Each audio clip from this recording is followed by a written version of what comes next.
Souvenons-nous que le message de la lettre aux Hébreux demeure pour nous. Ce serait une personne très aveugle que celle qui aujourd'hui ne verrait pas qu'un autre événement semblable est très près. Il a été édifié sur cette terre un autre grand système du christianisme. C'est un système très terrestre, et de même que les cœurs des Juifs étaient très attachés à leur système, ainsi en notre temps des multitudes de chrétiens sont liés à leur christianisme historique. Je ne prétends pas être un prophète, mais il y a dans la parole de Dieu beaucoup de passages qui parlent du moment où tout ce système sera ébranlé.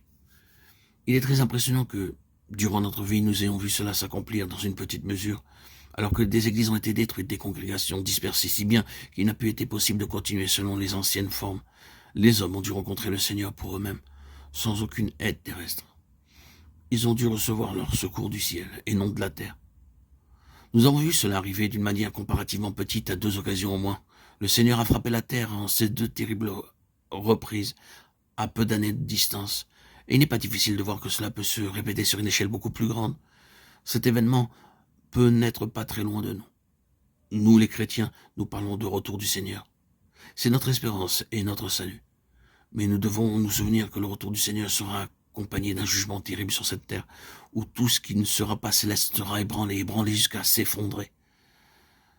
Cette lettre aux Hébreux a donc un message très réel pour nous. Comme il était dit aux Juifs chrétiens de ce temps-là, tout votre système auquel vous êtes si attachés doit passer. Ainsi, cette lettre nous dit aujourd'hui, tout le système terrestre sera ébranlé et secoué. Mais il en arrive un meilleur.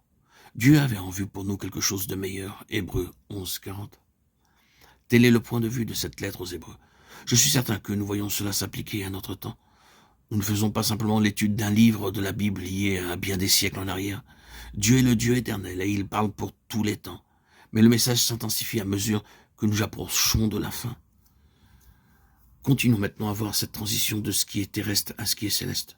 Selon les termes du Nouveau Testament et de cette lettre en particulier, il s'agit de la transition d'un Israël terrestre historique à un Israël céleste spirituel. Considérons donc le commencement d'Israël à ces 2 égards. Avons-nous remarqué comment commence la lettre? Elle commence par un mot, Dieu. Nous pouvons mettre un grand anneau autour de ce mot. Dieu domine tout le contenu de cette lettre aux Hébreux. Tout ce qu'elle contient doit être compris au point de vue de Dieu, non pas à celui de l'homme, ni à celui du monde, ni sous aucun aspect terrestre. C'est Dieu qui parle. Et tout ce qui est dit ici, c'est ce que dit Dieu. Dieu gouverne tout ce que contient cette lettre et personne ne peut dire qu'elle soit de l'homme. À mesure que nous avançons dans la lettre, nous devons constamment nous dire à nous-mêmes, c'est Dieu qui dit ceci. Ce n'est pas l'interprétation d'un homme, c'est Dieu qui parle. La grande transition marquée par cette lettre aux Hébreux nous montre Dieu qui marche en avant. Dieu avance. Dieu a la charge de toutes choses.